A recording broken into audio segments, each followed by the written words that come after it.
overwhelmingly, a lot of them are just lonely. A lot of them have trouble with just platonic friendships too, and don't feel they have like a strong social group, and a lot of them just aren't happy. The vast majority of them have some kind of like either depression or anxiety. Something like 20% are on the autism spectrum, which is a really, really high percentage, and that's formal diagnoses too, not just that suspect that they are.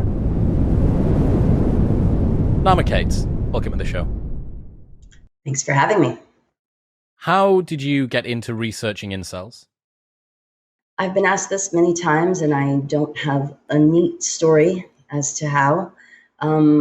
Basically, I have a background in media. I'm a filmmaker, written things and acted, and music, everything kind of in that world. And so I was finishing up a film when I started really getting into podcasts just as a medium. And the ones that I liked the most were true crime kind of stuff. As you know, Crawl Space, my network, is very true crime oriented. And I was just listening to a lot of them, and I guess kind of having just worked on a film that is a very costly and, labor intensive, time intensive, planning intensive process, also a visual medium, which I've since realized I'm much less visually oriented than I am in terms of words and sound and things like that.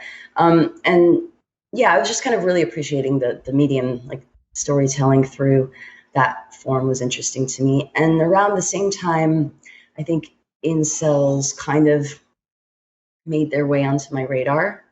And then I had a happenstance encounter with an incel, I think in 2017 or so, and it was just a random social media thing.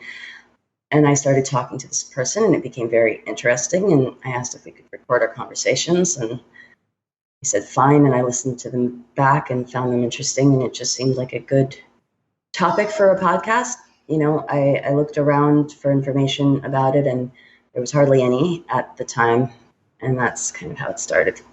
Well, I asked all of Twitter for their suggestions, and the two names that came up as like incel experts were you and James Bloodworth. So you've managed to reach the pinnacle of what Twitter thinks an incel expert is. Yes. I also managed to reach the whatever you would refer to as the bottom of that. Okay, bottom of the barrel and at the top. Fine. Yes. Well, that's cool. All right, so how do you define what an incel is? Well, there is the basic definition: involuntary celibate. An incel, someone who is involuntarily celibate. Categorically, according to the incel community, would just be someone that, doesn't have sexual or romantic relationships despite wanting them.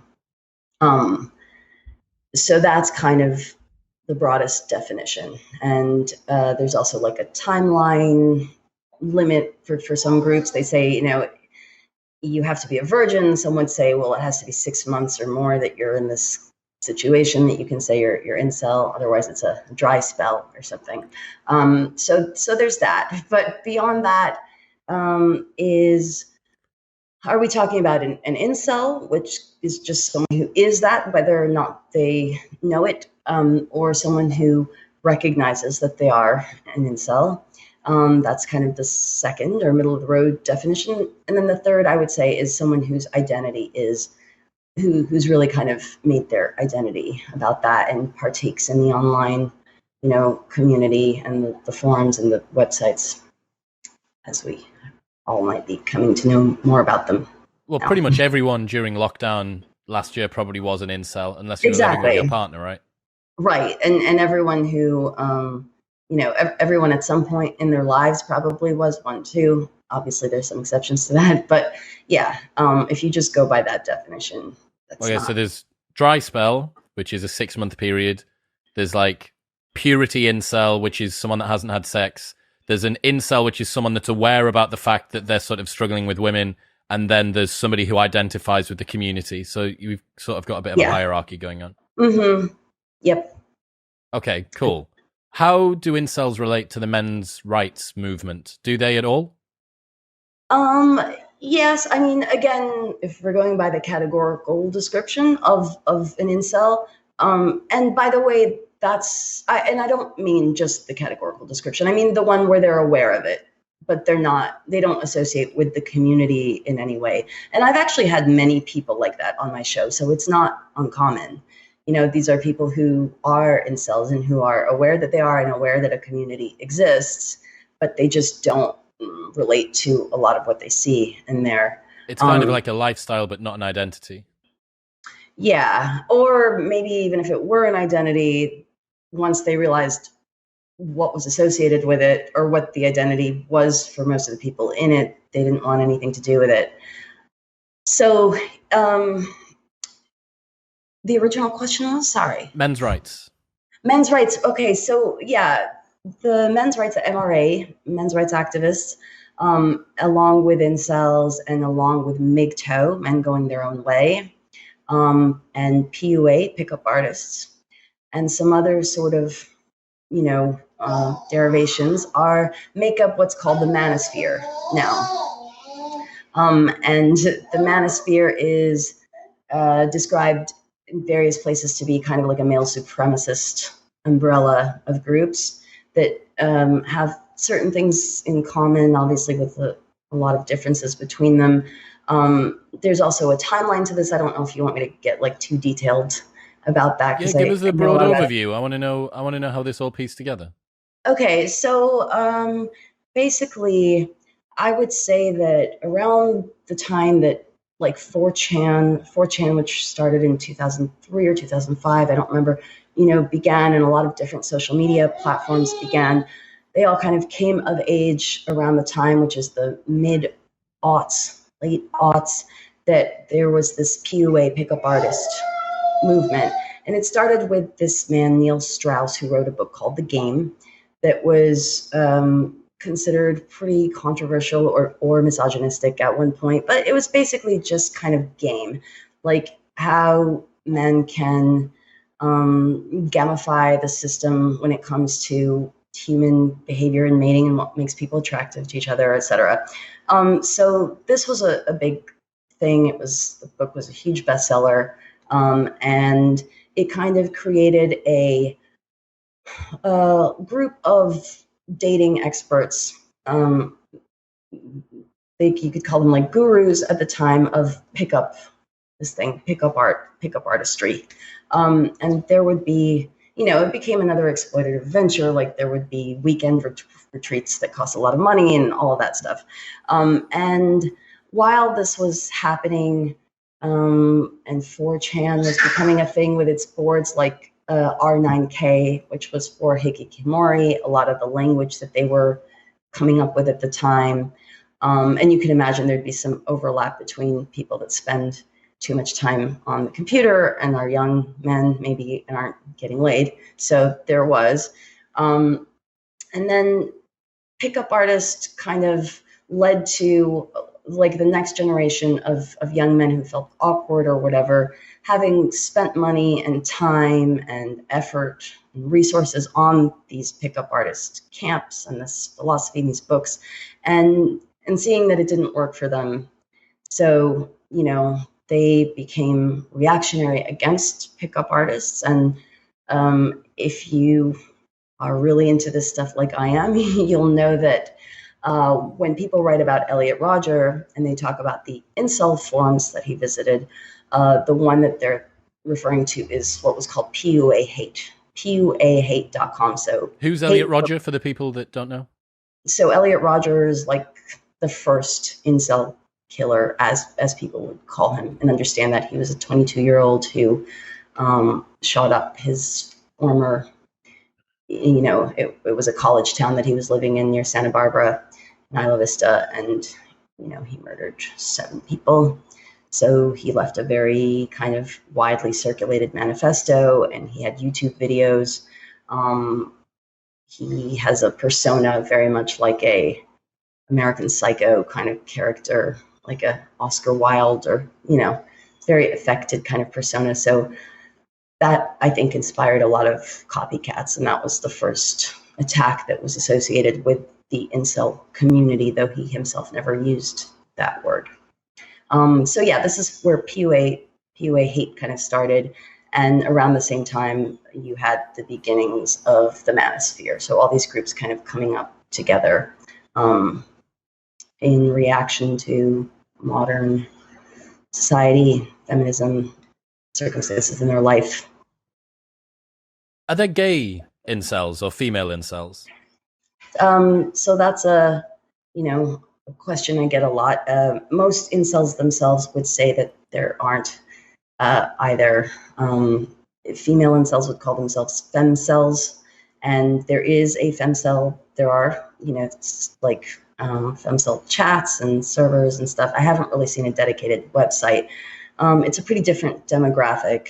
The nature of the conversations is very different, and most incels don't think that women really can be incel. They also don't think that gay men can be incel because they think that women's selectivity, how picky women are, is the reason that most of them are incel. So when you remove the sexual gatekeeper from the conversation, you just have two protagonists that can go at it as much as they want. Exactly. Okay, cool. What is it about these communities that makes them appealing? Well, that was a question that I raised when I wrote about this, which I think is a very important question. What makes them appealing? What makes any counterculture appealing? What makes any fringe group appealing? I think there are many things that do, but for the most part, I think anytime someone, really creates like a new identity and finds a new purpose or like a sense of family and community in an external community, that says that there was something missing from their life to begin with, that they need to seek, externally to find this. So I think that that's what it is. I think that for a lot of people, it just comes down to feeling unimportant, feeling unseen, feeling ignored. And then with this one, it's even more obvious, in this community, they can speak openly about things that are very shameful in other, pretty much everywhere else. All right. So what sort of things do they focus on? Like, you've spent far longer than is healthy, engrossed in these sorts of chats. What is the sort of content that's in there? So like in the forums, or like when they talk to me, or maybe in the forums. So in the forums, you will have a lot of L's, people posting their L's. That's kind of American slang for posting their losses. A lot of commiserating, a lot of talking about something bad that happened today, and how like this and this happened, proof that I'm really subhuman. There will be talk about the studies from evolutionary psychology or biology that, document that less attract, like the average heights of CEOs, or people respond to more attractive people in terms of hiring, things like that. Tinder data studies and all kinds of stuff like that, mostly. Is that to legitimate the suffering in a way? To kind of give some statistics and some quantifiable backups to what they're experiencing qualitatively? Yes, 100%. Mm-hmm. To validate it and also to offer some kind of explanation. But so far, it sounds like it's a place where people that are struggling in life can find other people that are also struggling, and they get, like you say, commiseration, they get support. But I imagine that this must lead to, I know for a fact that it leads to resentment, right? It's not just commiseration of the in-group, it's resentment of the out-group, and the out-group would be women. The out-group, not just women. Women's kind of the obvious one, but it's also just like normies. I would say in the more mature incels that I speak to that do just get what you're describing out of this group, which is, a sense of belonging, and oftentimes it's just kind of jokes, humor, like it's gallows humor, it's dark It's memes, but it's still humor. I would say for most, and remember, this is a community that skews very young. But so the ones that are a little bit older, I think the resentment is not just women, but just kind of society and the hypocrisy of society for not acknowledging that people can be shallow and people can be lookist and all of these things. But yeah, I mean, I've had many examples on the show at this point that have either said explicitly that they feel like the community made things worse for them in terms of their depression. And somewhere I just see it's just not helping. And then there are some that it does help because they find that community. So many people that I've heard on your podcast that are black-pilled or ex-members of this community do really talk about it like almost like leaving a cult. You know, they talk about having seen the light of something that was wrong, and then they've kind of come out. But yeah, it's weird, right? Because on one hand, you think, yeah, if people are struggling and they feel marginalized, then yes, give them a support system. That's great. But it's the slippery slope when it can encourage people to almost stay like that. I think you've said that misery and failure are almost sort of celebrated in these forums, and that ascending and making more of yourself is sometimes sort of talked down to. Is that right? Yeah, I mean, not necessarily talked or discouraged, but because it has to be a community for incels and there's the gatekeeping that goes along with that too, people can be banned for bragging. You know, that's one of the main... So if somebody was to sleep, if one of the members was to finally sleep with a woman, would that be classed as bragging? Yes, or even way less than that. Like that, you know, they'll complain to me that I can barely say anything on there anymore because even if I just say that, like, a female just talked to me today, then they'll call me a Chad. And so is that, how much of that do you think is the community protecting itself from hope? That if one member of this community is able to make a tiny little bit of headway, you know, 1 millimeter in the right direction, and a girl says yes to them, that then highlights the fact that there's a potential for other members to do that, and that obviously creates a delta between where they are and where they want to be, and it can cause discomfort. Is that one of the mechanisms? Or yeah, sure. I mean, as it is for, you know, I think friend groups in general, when someone kind of succeeds or other ones don't. And then more specifically in this community because, you know, to some degree, rightly, they've experienced bullying or teasing for being whatever it is they perceive themselves to be, you know, to varying degrees, obviously. And they imagine that this person's just LARPing to bully them or make fun of them or whatever. So. What's LARPing? Live action role playing. Okay, does that mean like pretending? Pretending. Yeah. Okay. So what are the commonalities amongst the people that are in these communities, other than the fact that they're struggling with women and not having sex? What other commonalities do you have? Well, I would say that overwhelmingly a lot of them are just lonely in general.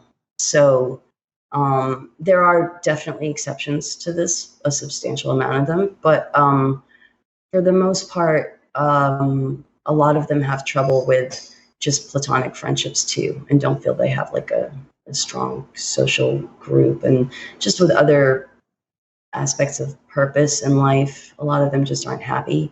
A lot of them the vast majority of them have some kind of like either depression or anxiety, pretty significant amount of it. Something like 20% are on the autism spectrum, which is a really, really high percentage. And that's, you know, formal diagnoses too, not just that suspect that they are. So compared to like 1 or 2% of the population across the board, that's very high. And yeah, bullying, teasing in childhood. A lot of them are neat, though that's not the majority. That's like a third. And NEET is not in employment or educational training. So they're underemployed, understimulated, and then there are other many other commonalities, but I mean, maybe if you have a question more specifically about one. The first time that I saw the word NEET was when the GameStop short squeeze happened earlier this year. And they said that I can't believe Wall Street's been taken down by a bunch of fucking NEETs. Right. Yep. But you see the intersection, right, of all of these different cultures coming together. Yeah. So what are their views of women then? So I would say that the views of women are spoiled, women are privileged, women are, systemically privileged. I think that in this, with varying degrees of irony or sincerity, so there's a range of this too, but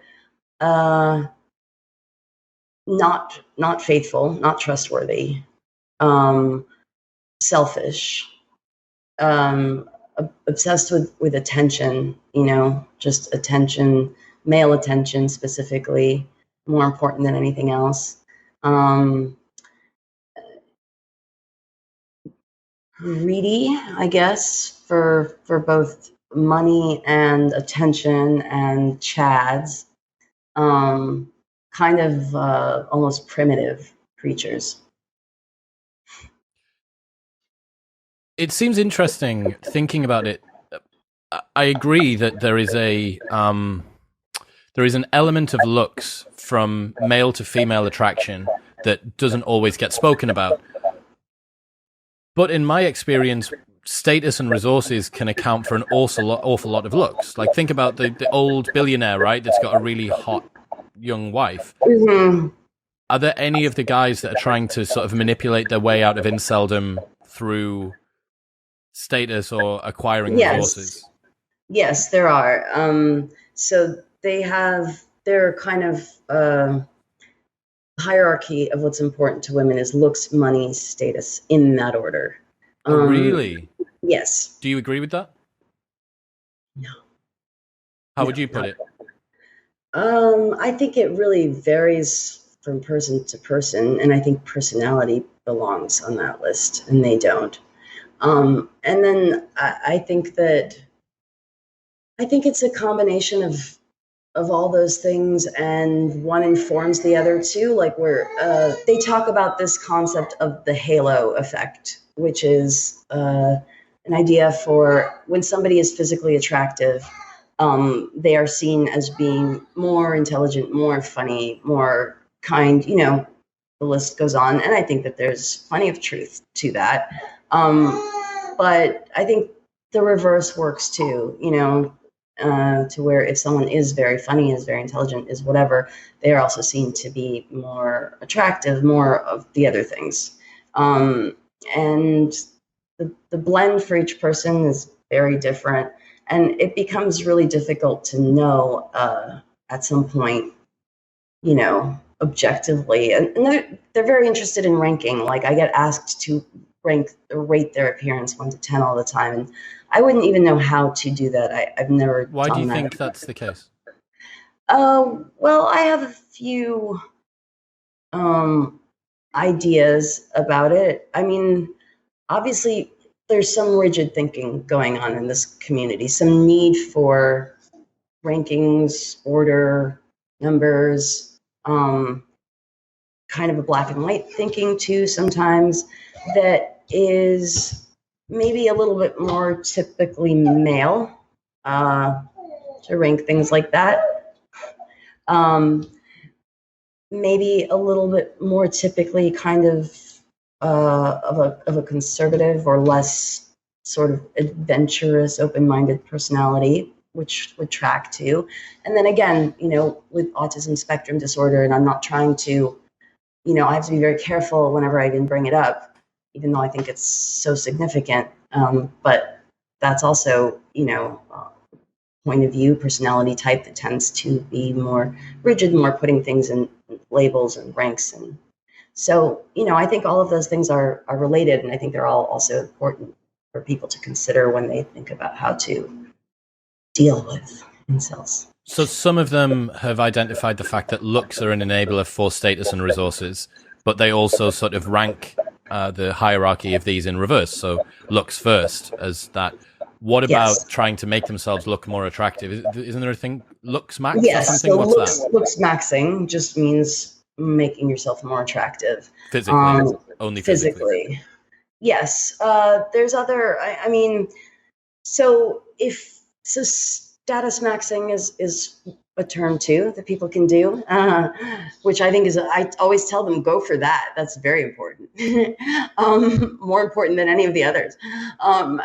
Jester maxing, being funny, that's their term for it.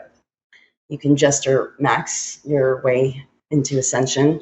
And then there's others too. There's all kinds of categories, but the money one, they refer to differently as beta bucksing. So that's not just maxing.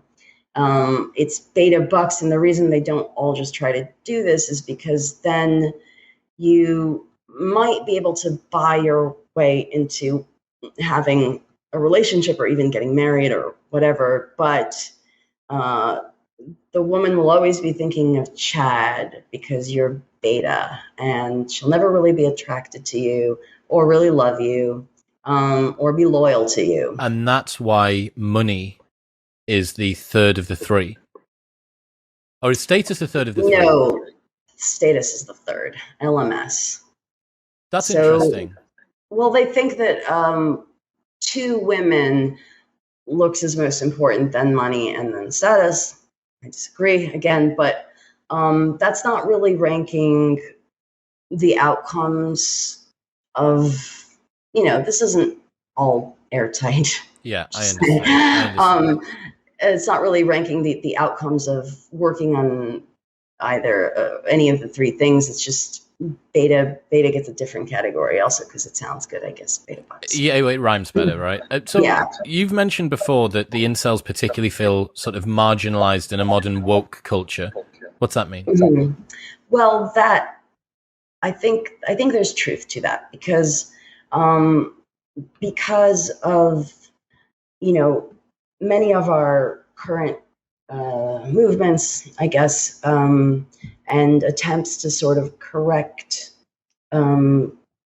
portions of our history that have been less fair to some identity or another. Men, and a lot of people think of incels as being white men, even though that's not true. It's about half and half. They're not very high up on the victimology scale. It's kind of on the bottom.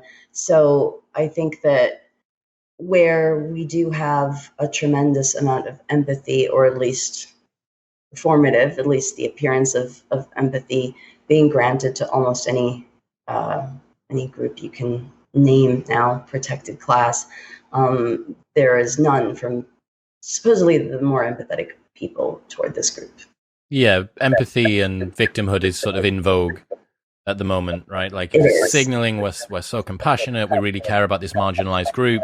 Why do you think it is that incels aren't getting that same love? Is it just that they're part of what would be a traditional oppressive class, i.e. patriarchy?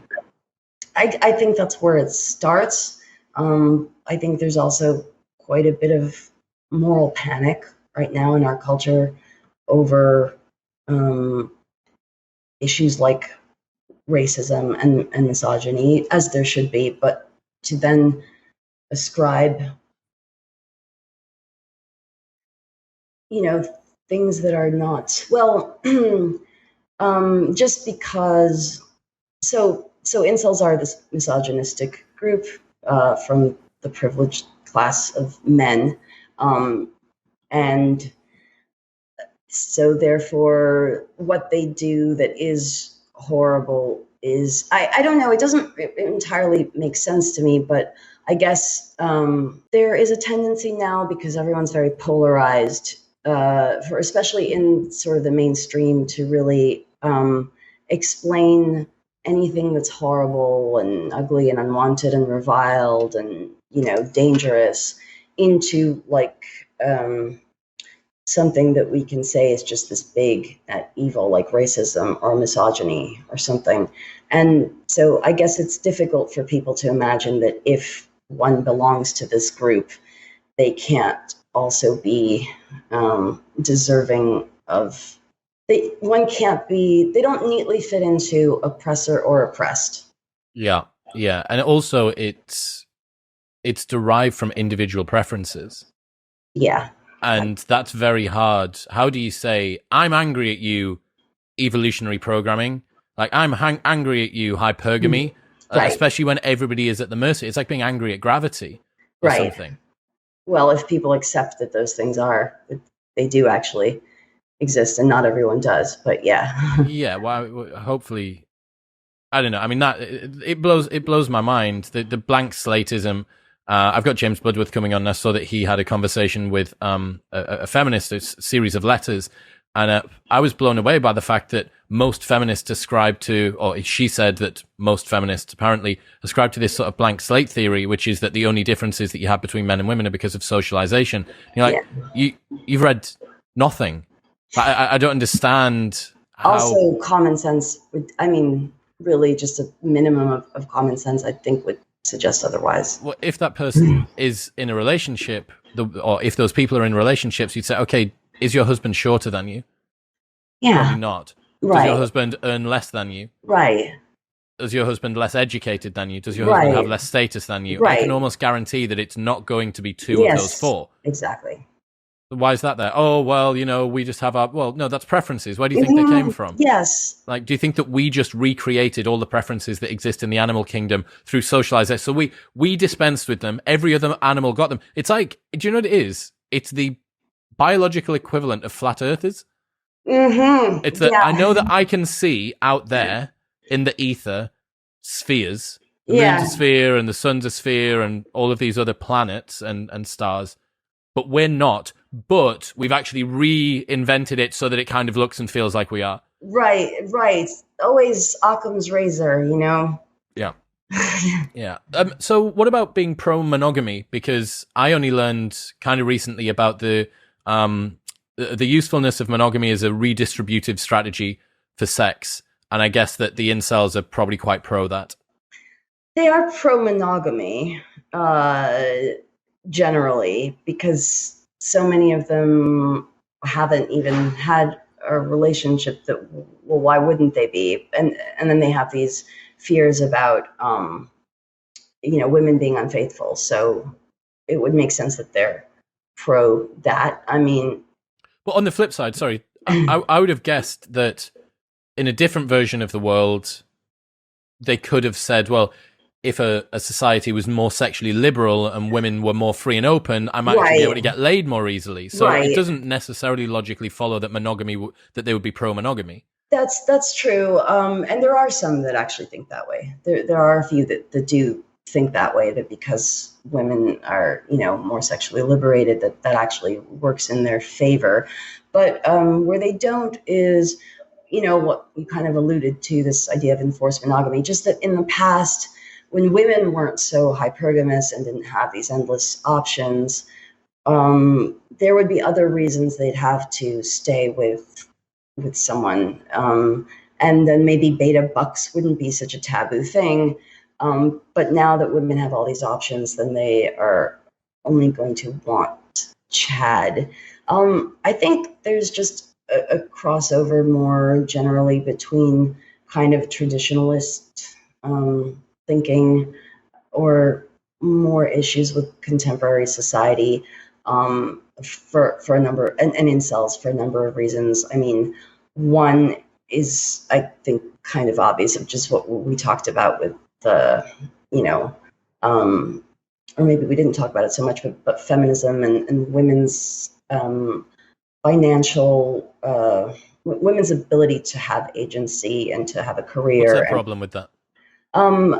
I don't think they have a problem with it per se. I think it's kind of what you alluded to, which is that being that women now can do all those things and sort of elevate themselves on all these levels, but they still want a man that's equal Across or and higher. above. Yeah. Yeah, exactly. That it leaves a lot of them out. It takes them out of the. This is, I mean, I've spoken about this loads, but it is so fascinating what's happening when you've given women the ability to earn status, education, and resources off their own back.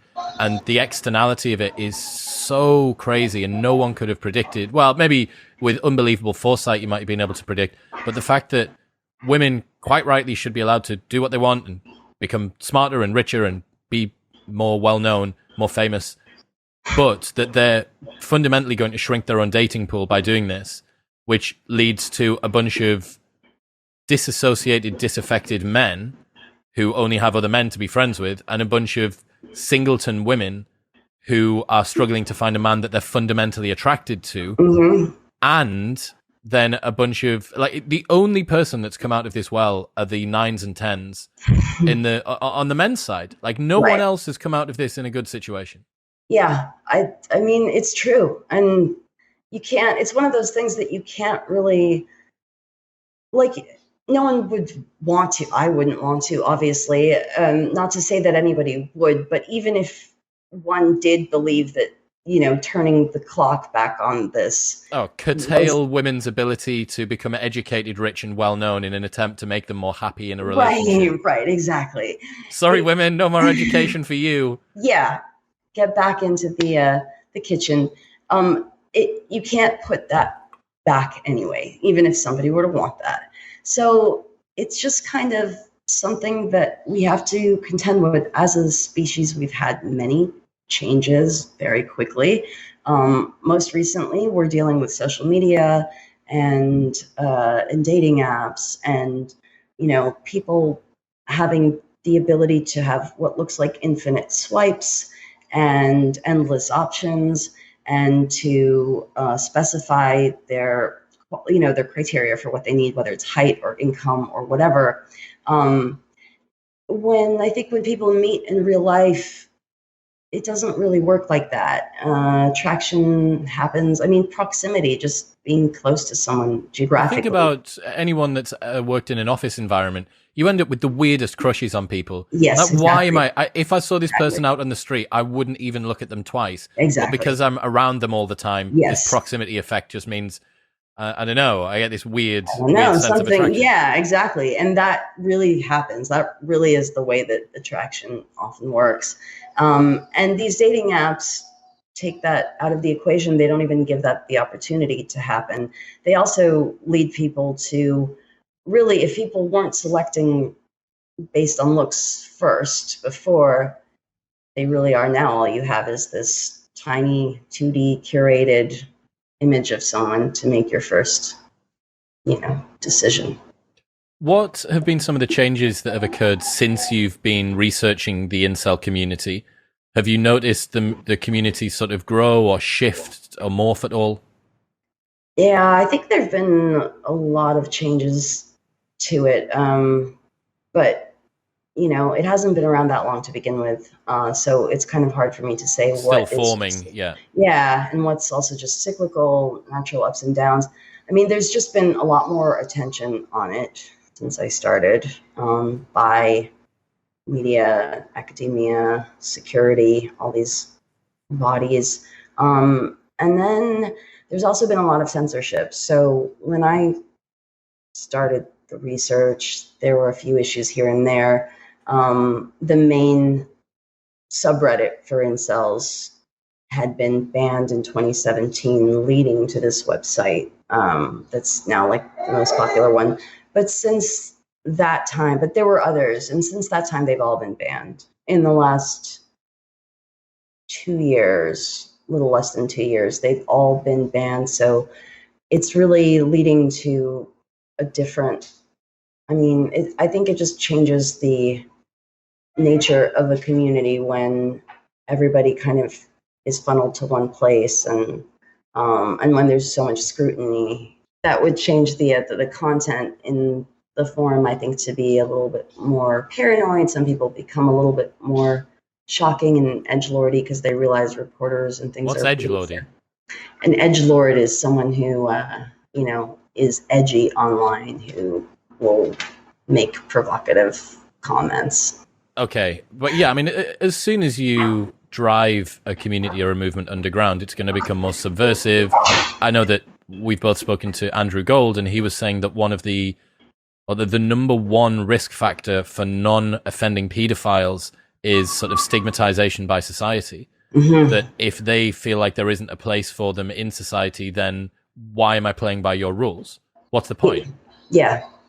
And I suppose that you get the same here, that if you feel like you're being ostracized by society at large, well, all right, fuck it. Like, I'm going to say the meanest stuff. I'm going to come up with the darkest memes. I'm going to be the edgiest edgelord that I can because, like, there's no place for me there, so I might as well craft out a place for me here. Yeah. And for people who are already kind of on the border to where they have a toe into a fringe community that might be extremist or whatever, and usually will come with like a kind of a persecution narrative that we're being persecuted and they all want us dead, and just like most fringe communities have, that for people that are actually leaning toward believing that, that's just all the more confirmation that society wants nothing to do with you. They want you dead. So where are they speaking now? If the subreddits have been removed and everything else has been chopped away, have they gone to the dark web or Discord servers or what? They speak a lot on Discord. Their main website, incels.is, currently, it has domain changes occasionally for a lot of these reasons, censorship and things like that, various governments. So that's the biggest incel site. And I talk with those, the administrators of that site a lot on the show. And then there are a few others, that usually kind of start up and fall down or splinter pretty quickly. So the most recent sort of high-profile incel news story that we've had was here in the UK. Yeah. The guy from Plymouth, Jake Davison, who there's sort of some debate around exactly how he was motivated to commit what he did, what were the contributing factors, and you wrote this really great article for Unheard, which will be linked in the show notes below if everyone wants to go and check that out. What do you think the press got wrong about the Jake Davison situation? I think they got it all wrong. I just think that some of it probably kind of knowingly, in terms of how connected he was to this community. I don't think that was, he did have a connection to it. I would consider him an incel. Most incels probably would. He never called himself that. He actually made an effort, to kind of distinguish himself from them. And he was also active in some subreddits that were anti-incel or, about wanting to debate incels or prove them wrong. He was just seemed back and forth with regards to that. So, that's very basic point number one. Because then if you're going to say, well, he was an incel, even though he didn't call himself one, he didn't identify that way, but this is what led him to kill, you just can't do that with that kind of definition. But, I think that they're missing some things. I think that for me reading it, it seems like there was not evidence that this was even planned necessarily. There was no manifesto, there was no leakage, there was no looking for information about like location or individuals. I can't even tell from what I read, and I read all his Reddit and everything, that he was even necessarily like suicidal in an acute way, that he hadn't been on and off for a long time. I think he had mental health issues. He was a gun owner. He had an assault. He seemed to be using performance-enhancing drugs, steroids, from his post history. So, I think that there's just a lot missing from that story. And then I also think that the conversation very much became, are we going to call this terrorism, and why don't we? And I just don't know what that would even do, what it would really help, because this was quite a strong talking point that I guess aligns with the oppressor-oppressed victimhood narrative. Everything needs to be systemic. It can't be an individual and their idiosyncratic peculiarities about their personal life. It has to be this sort of tip of the iceberg of this emergent substructure from a group that everybody knows is wrong, an out group that's close enough to our in group for us to be able to hate them. And quite quickly there were these talks around, this is a man that hated women. He was on websites that are misogynistic and very, very dangerous. And this should be classed in exactly the same way as somebody that wanted to go out and shoot white people or shoot disabled people or whatever, that it should be classed in that way. Let's say that Jake Davison had been a full red-blooded incel edgelord from the depths of one of those forums. Do you think that that would have justified classing it as a terrorist attack? I don't think it meets that definition. I mean, you could call that possibly a hate crime if the targets are women or something like that. I would say that could apply, but terrorism has to have a political aim, and I don't think that any of the incel attacks have had a political aim. I just think that that's the wrong word, the wrong set of expertise and resources to devote to this issue, because, you know, people that know about terrorism and counterterrorism, it's different. It has a meaning. It has a very specific meaning, you know, and this just it's not commensurate to. You could argue perhaps that some of the men in these groups are trying to send a message to women that if you reject us, that we can strike back. This is a way that we can take power. Don't you forget that men are stronger, and with guns we can be stronger several hundred times over. I guess you could, but I just don't think that. I think it's a stretch, you know, to call it terrorism in the first place. I don't think it would be the right.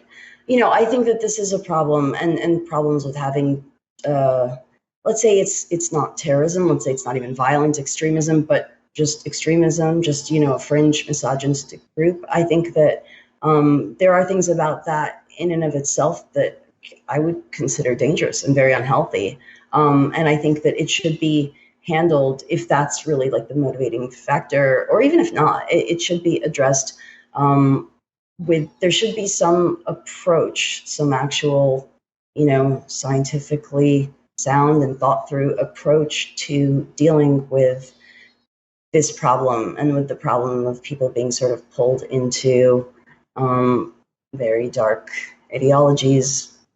There should be, and this is a group of people that also would just benefit, even if they are like the lone wolf or just someone on a downward spiral, that maybe would have benefited a lot from some kind of intervention. But I don't think it's terrorism.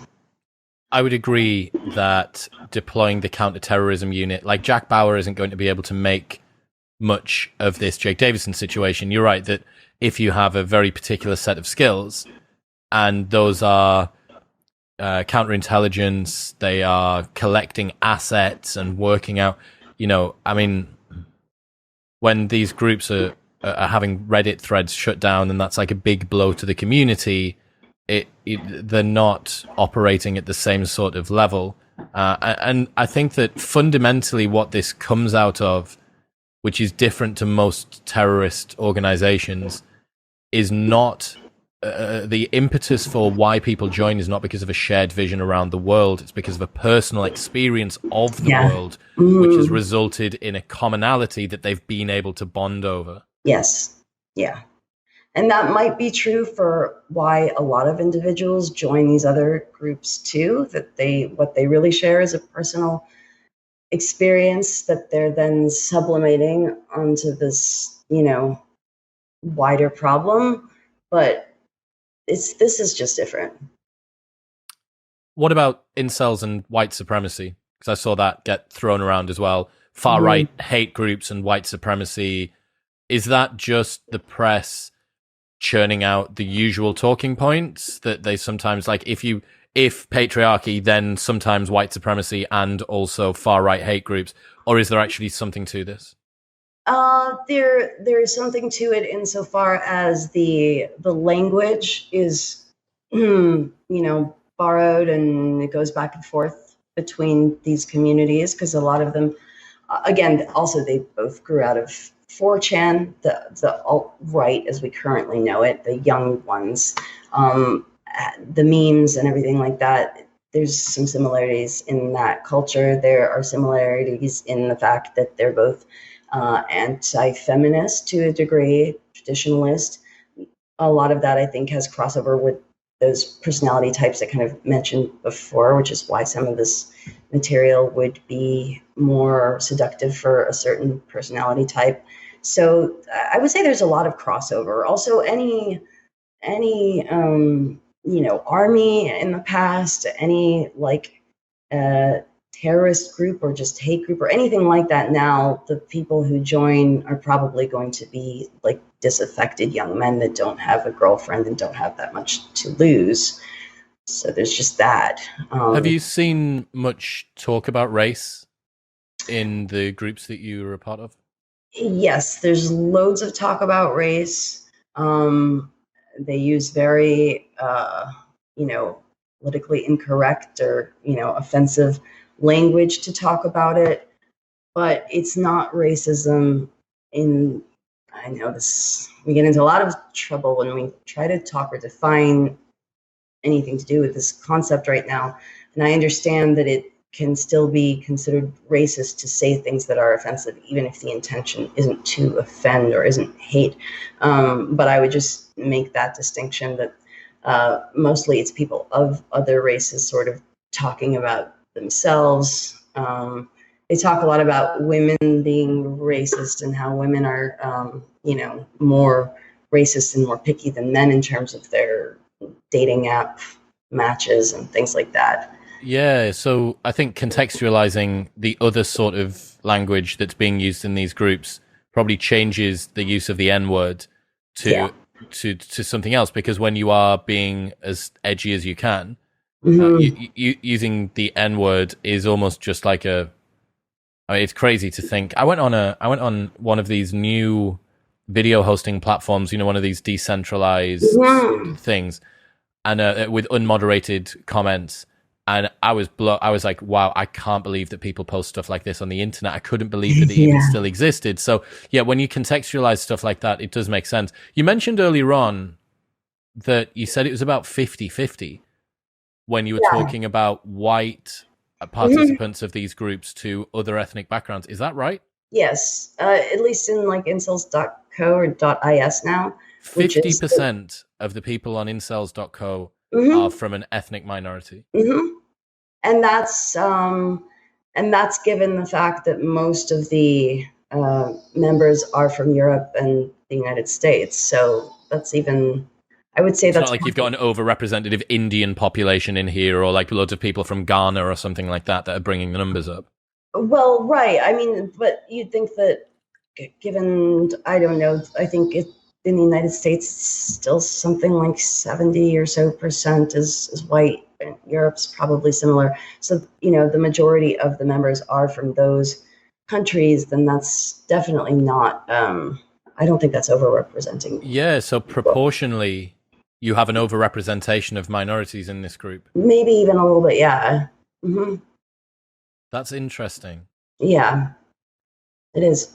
This is if it's correct, I mean, how are you judging that? Have they got some sort of self-reporting thing when they sign up with their profile, and have you been able to drill these data? They do. I mean, this is one of the first things that kind of interested me, was that they were doing this of their own community, these polls every 6 months that were long and were great questions, and would get sample sizes that like most academics could dream of, like you'd never be able to get this if you were outside of the group. Yeah, exactly. So and I'm pretty sure people answer quite honestly there. That's crazy. So I mean, this is another one of those, I suppose, challenges where a victimhood narrative and the current popular viewpoint of the world kind of the intersection starts to clash up against itself, right? That you're supposed to be helping people that are in minorities, but this is a minority group which is also a man. This man is part of the patriarchy. There's something else as well. There's an X factor that I don't think we've touched on yet, and it's not an X factor. It's like an ick factor. There's something about the group that causes society at large to feel. Have you sort of considered why this is? Yeah, I mean, I've thought about that a lot because it was so striking when I first started the podcast, the reactions people would have, and really people just did not want to hear anything about it. They just didn't want to touch it, and I noticed that from men at first, at least a little bit more than women even. And I've asked about that. One incel who's been on my show very early on had a good theory, which was that part of the reason people are so they have such a visceral reaction to it, because I asked him that too, was that because we're the people that they always teased, when they were kids in school or whatever, and kind of suggesting that having to look at this would mean having to acknowledge that they have been shallow and cruel. And I think that there might be an element of that. And then I think that there's also just like this sense that it's like contagious, and people just don't want to be associated with that thing, with this undesirable, annoying, virgin, loser, creepy guy. And so there's just a real aversion to it. Well, on top of that as well, I think that there's a sense, there's no prestige associated with supporting this group. So what you might see from somebody supporting an obvious minority, someone that's disabled, let's say, like, look at me, look at how valiant I am. I am supporting this marginalized group. And this is a comment on my moral grandstanding as a human. Whereas, like, who's going to stand up and give the guy that supports guys that can't get laid a pat on the back? Like, It just seems like, I think as well, and I'm sure that this appears in the groups, but there's also a sense of there's something wrong with you if you can't get a woman, that this is something fundamental that men are supposed to do. Exactly, That there is almost a sense that they deserve it in some way, I'm sure. Oh, yeah, and though people will say that explicitly, like, oh, you must deserve it. So, I mean, in a way that does kind of at least confirm some of the incels' feelings about this, which is that in our society, it's still kind of like acceptable to make fun of someone for that. It still suggests that there is something very wrong with a person who can't, and so much so that the people are even afraid to say anything, in defense of them. I was talking about this at a cricket match the other day, like the most British way to have a conversation about sort of social norms. And we were talking about the fact that if you were to sing a racist chant, that would be newsworthy, right? There would be an investigation. It would be a hate crime. And the summary of that is that we don't want people to feel sad because of an immutable characteristic that's part of them. Mm-hmm. But that level of protection only extends so far. So if you started making jokes about somebody, or if you started a chant about somebody being ginger, that wouldn't be classed as being protected. Or for instance, the example that we heard was we were at a game and there was a player there who apparently recently had either split up with his wife, or his wife had been caught cheating on him or something like that. And this chant came up about, like, where's your wife at, to this player. Now, let's say that player was a minority. I'm pretty sure that the one that would have hurt most would have been the chant about his wife, which is very pinpoint, and it's a pain trigger that's exclusively for him. Yeah, it's absolutely cruel. Yeah. And it feels like there's some sort of resonance between the protection that we have and the lack thereof within the incel community. Kind of, do you understand what I mean? Yeah.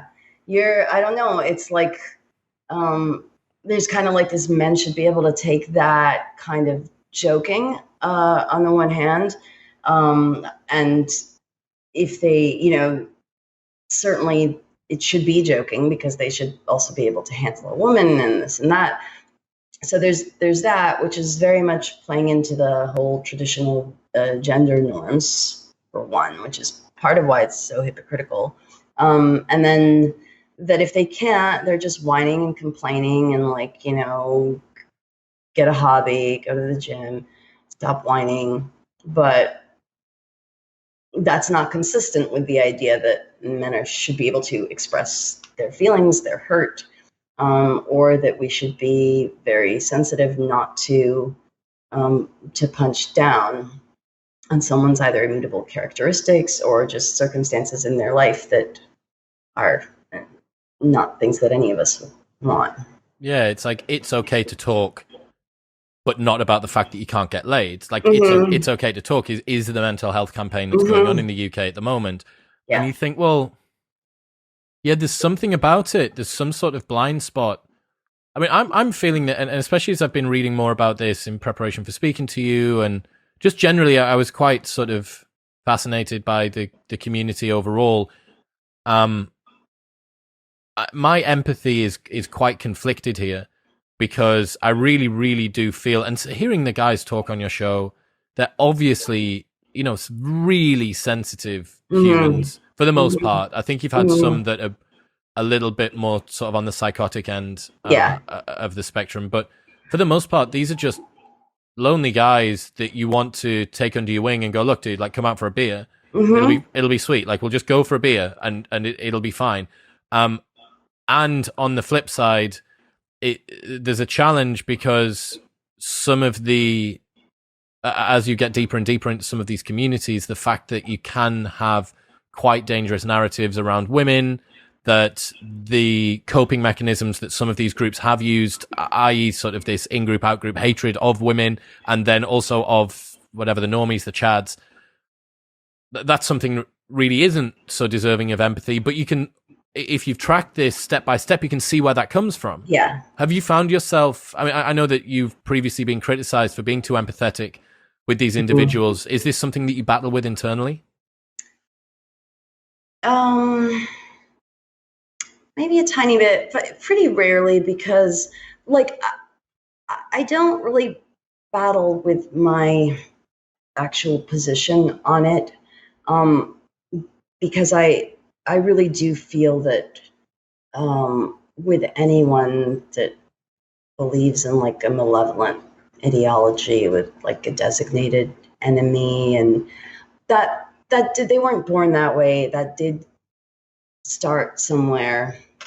There's something missing for this person, and all of the evil that can come from that, if we really want to stop that, then approaching this from a place of understanding that these are actually human beings and that they're unhappy, and that, I think it would also end up keeping us all more safe in the long run. I really do. I don't think that like you can silence and shame and shut these things out of existence. So no, but there are times that I just get really fed up with reading the things that I read and with the attitudes I get sometimes. Why'd you get fed up? Well, because some of the things are horrible. I mean, like horribly misogynistic, and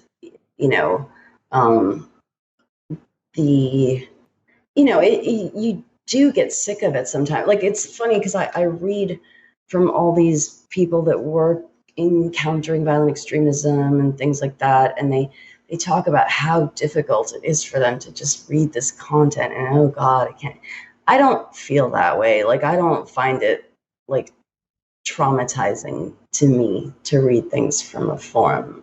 I just don't.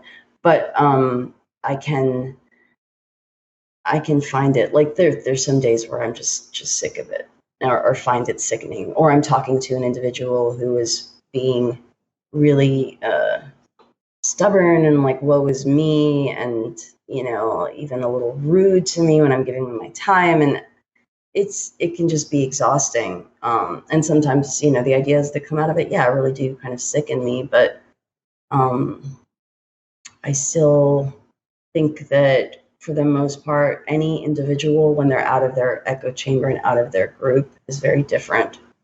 And on that level, kind of a one-on-one level, I don't feel that way toward any of the people I speak to. It doesn't sound that way either. I think maybe there was one episode that I heard where I was like, wow, this guy's like really intense. But other than that, most of them really do just seem like people trying to find out answers. There's a quote from The Moral Animal by Robert Wright. Mm-hmm. I'm not sure if you're familiar with this book. I'm going to guess it'll probably be quite popular in circles. It was one of the first big evolutionary psychology books. And there's this quote that just hit me. I knew that I had it somewhere, and I saw this Jake Davison thing and thought, went searching in my Readwise highlights. Here's the quote: "Male violence can be dampened by circumstance, and one circumstance is a mate. We would expect womanless men to compete with special ferocity, and they do. An unmarried man between 24 and 35 years of age is about 3 times as likely to murder another male as a married man the same age. Some of this difference, no doubt, reflects the kind of men who do and don't get married to begin with. But Martin Daly and Margot Wilson have argued cogently that a good part of the difference may lie in the pacifying effect of marriage." And that was written in 1993 or 1995. Mm-hmm. So we're talking on like nearly 30 years that this has been quite common understanding. Well, I think it was a common understanding, and I think now if that were written, it would be met with some objections. I would think maybe the author would be canceled. Robert wrote that book at precisely the right time, but he said that he came from a very religious background. Mm-hmm. And the book is written, it's semi-biographical about Charles Darwin. And he was like really, really bad. I'm pretty certain that Robert's dad was really active in the church, or maybe was some sort of pastor or priest or something. And he got in so much trouble. And it's mad because he came on the podcast like 5 months ago, and he's still going 30 years hence, been just delivering these really incisive talks. And this book is beyond interesting. It's so good. It's really long as well. And yeah, it's so current. I really do love it. But yeah, that male violence thing, like, of course it is. Mm-hmm. Like, why wouldn't you think that there would be a pacifying effect of having a mate? Yeah, exactly. It's really not that hard to get one's mind around. Yeah, to have an underclass. Does anyone in the incel groups, any of them talk about this situation in China where you have these entire tower blocks of disaffected men who are unable to get dates? Oh, I haven't heard about it in China. In Japan, there's the hikikomori. That might be what I'm talking about, and I've just been very pejorative about an entire nation of people. Sorry. It's fine. I could be wrong too. Okay, so whatever that group is, do they talk about that, or have you learned about that? Yeah, the hikikomori, I would say it's kind of like a proto-incel group, in Japan. They're young people. It's not gendered there, though it is mostly men. But the term doesn't, make a distinction. And they don't work. They're not in school. They're not providing for themselves. They don't have like adult relationships, and they basically just kind of stay home and live off their parents. This was such a big problem at one point that the Japanese government actually took a report of like how many of these people there were, and there were so many that they began to refer to the 2030 problem, which is what would happen when most of these hikikomori, most of their parents would die, and like how we're going to provide for these people. Crazy. Mm-hmm. What do you think's next for the incel community? It would appear that they're being squeezed increasingly from a technological standpoint. It also appears that there are increasingly more countercultures, anti-black pill, cultures that are coming through, I don't know what the sort of relative memberships are like. They're still pretty small. I think that, I really thought that this problem would more or less go away. Not that incels would, but just that this association with like attacks and therefore the increased censorship and stuff would, because I don't know why, I just did. But I feel like the more scrutiny there is on this community, I just think that causes more of a problem. Why? Because, well, from a purely pragmatic standpoint, let's just say if you're law enforcement, when every big tech platform censors them, they migrate and become harder to monitor. So that's just, one very obvious problem, I think. Two is that then there becomes no back and forth with different perspectives. So more of an echo chamber, more of an extreme echo chamber. And yeah, it sort of confirms that idea of being persecuted and having no place in society. And then also for those very few that I believe are, maybe violent to begin with, have a fascination with mass shooters to begin with, are just deranged, then they know that adding this kind of cause to whatever they do will just up the notoriety. And there are some sick individuals that want that. So I think it's a problem in many ways. And I think that hopefully there begins to be a little bit of a change in that conversation, the way that they're dealt with, because this will always be a part of our society, and it will always be a problem and a source of grief or conflict for someone to feel that they have no place in it and no family and are not desired. And so those are the deeper issues, and we need to look at those. Naama Kates, ladies and gentlemen, if people want to check out what you do and listen to your podcast, where should they go? It's called Incel, and it's the only podcast called Incel. So it's available pretty much anywhere you get your podcasts. My Twitter for the show is at Incel Project, and my personal Twitter at Naama Kates. That's it for social media and me. Cheers. Thanks for today. Thank you. Thank you very much for tuning in. If you enjoyed that, then press here for a selection of the best clips from the podcast over the last few months. And don't forget to subscribe. It makes me very happy indeed. Peace.